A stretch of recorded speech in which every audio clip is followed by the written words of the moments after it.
大家好，欢迎大家呢来到陆界微谈出海对话系列的第9期。我们今天的主题是连4州法治助企业远航。我们将聚焦中国企业出海东南亚、欧洲、拉美和北美的法律挑战，携手我们法国德尚律师事务所的专家，为企业出海提供专业的洞察。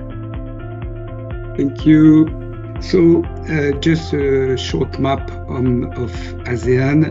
So the 3 countries we'll speak today is Singapore. Singapore is a hub in Southeast Asia and also in Asia. We will speak about it later. Indonesia is the biggest economy in ASEAN. And Vietnam is very important for China as is very close to China and a lot of Chinese investment there. So a few words about ASEAN. ASEAN is the 3rd largest population in the world after China and India. Is the 6th richest economy in the world and maybe the 4th in 2030. And it's a very important partner for Chinese company. In fact, China is the first commercial partner for ASEAN with $900 billion exchange each year.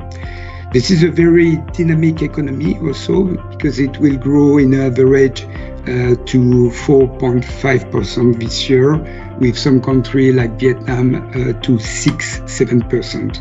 So ASEAN is so important area for China that China entered very early with a free trade agreement with ASEAN.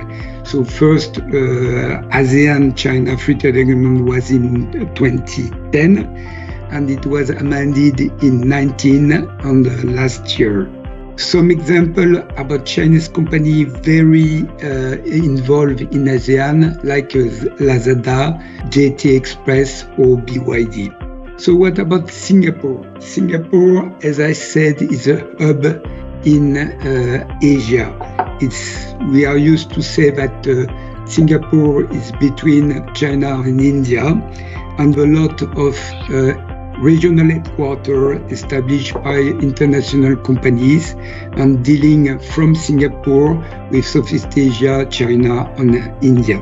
So Singapore is a geographical hub also because it is in the center of Asia, and the Malaccan Strait, that is a very important place for maritime routes from Europe to Asia. So ASEAN is the first destination for Chinese FDIs. It was last year, first destination for Chinese FDIs. It's important to say that in Singapore it's possible to pay in renminbi and to have commercial exchange in renminbi. And Singapore is handling 80% of China offshore renminbi trade. So why to be in Singapore? More and more Chinese companies investing in Singapore to create some kind of sub-holding to invest in the region. Indeed, we know that Singapore is a very political, stable place with a rule of law. You know that it was a former British colony with common law as a rule of law. It's very safe, physically, legally speaking, and this is a very important place for container port in the world.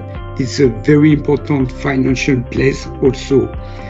And I think Singapore also is known for its very favorable taxation.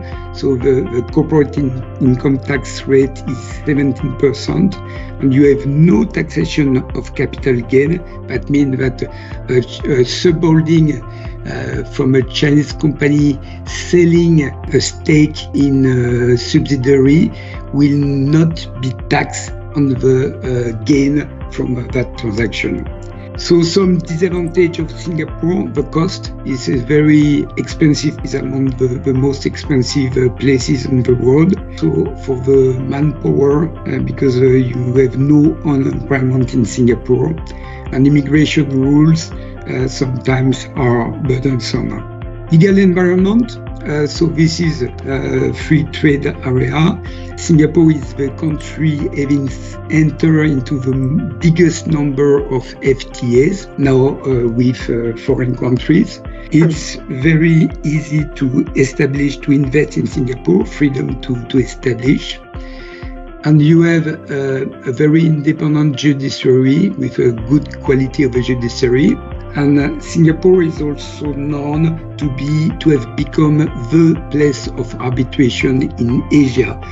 And a lot more and more arbitration cases related to China are arbitrated in Singapore, especially by the Singapore International Arbitration Center. I think China is the number 3 for source of arbitration case with SIC. So what we call the Singapore International Commercial Court, and it's very interesting to note that one Chinese judge being a member of this court. That means if you go to the SIC, you can be judged by the Chinese judge. And last point, it's very easy to establish, incorporate a company in Singapore. It just takes a few hours. Let's speak about Indonesia.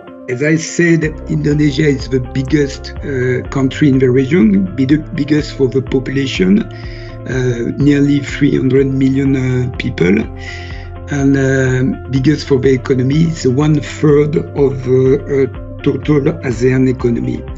So this is a country very rich for natural resources. You can find a lot of minerals there. And BYD invested in Indonesia because they can have a quick access to nickel mines and other mineral mines. So it's this country is important, and you know that there is political economic stability since the early 2000s with regular election happening without any problem, without any mess. You have very competitive labor cost, and you have a lot of investment opportunities in mining, energy, infrastructure. There is a big need for infrastructure in Indonesia. You know that the first big train was built by the Chinese companies, and there are some other projects not only for highways but in ports, airports. So a big need for infrastructure and good opportunity for Chinese companies to be there. What can we say about disadvantages of Indonesia? So the rule of law sometimes is not well established, and you still have some uncertainty in the rule applying. The judiciary is quite less independent than in Singapore, and there are still risks of corruption. Legal environment. So Indonesia, like China, is a civil law country. So it's easier to understand for Chinese companies and lawyers. So you have a freedom of contract as a principle, with some rules. Some contracts must be registered with the Indonesian authority, like a distribution franchise, and this is important to always get Indonesian version of a contract for the contract to be valid. So FDIs are more and more liberalized in Indonesia. The principle is that foreign investment is free with exception. So positive investment list that is very clear, and that can say if you can or cannot invest in the country, if there are some condition, for example, limiting the foreign share in a business. There is equality of treatment between foreign investor and domestic investor, and the kind of company to establish and incorporate in Indonesia is a PT-PMA, so that means a company with foreign investment and with a mandatory minimum capital of roughly $600,000. One difficult point is that so it's impossible to have foreign judgment recognized and enforced in Indonesia. So it's very necessary to provide arbitration clauses in the contract with this country. Let me switch to Vietnam. So as I said, Vietnam is a very important country for Chinese company. China has become a first foreign investor in Vietnam last year, and we can see more and more Chinese company arriving to Vietnam, especially because of the last US measure, the last duties ordered by Mr. Trump. So Vietnam is a good strategy for Chinese company to still export to the world and to the US. So this is a very dynamic country. Average growth is between 6 and 7% this year. You have a very competitive labor force, very young people, very keen to learn and to work, and a very young population. 60% of the population is under 35. Manufacturing hub, you have a lot of industrial parks and some Chinese industrial parks. So it's easier for Chinese company to establish in this park because you have a Chinese management, and that will prepare everything for the Chinese investor.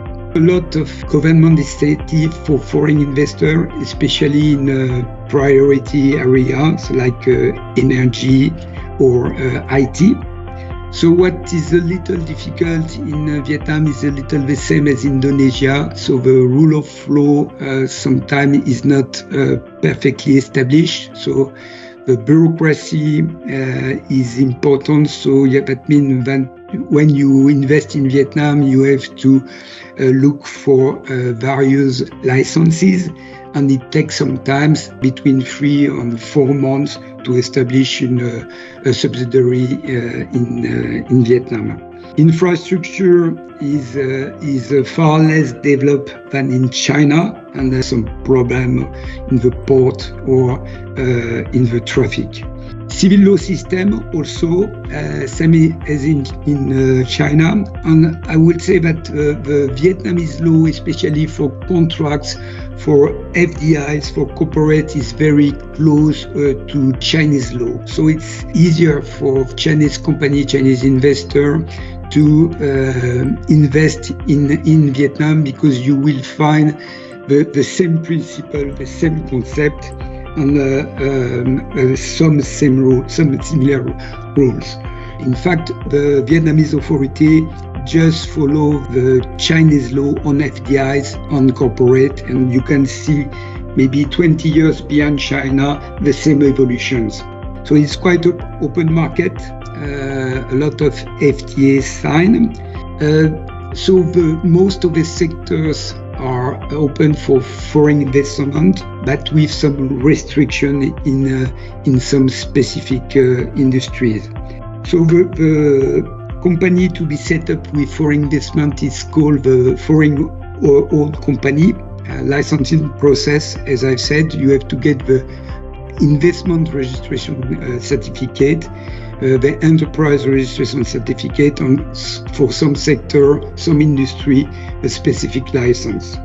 For dispute resolution, so it is strongly suggested to go to arbitration and to avoid the local court for the same reason as in Indonesia. At least taxation rate is very attractive, 20% for corporate income tax, no withholding tax on dividend, and a lot of tax incentive. Thank you very much. Thank you, Oliver. Thank you for the sharing.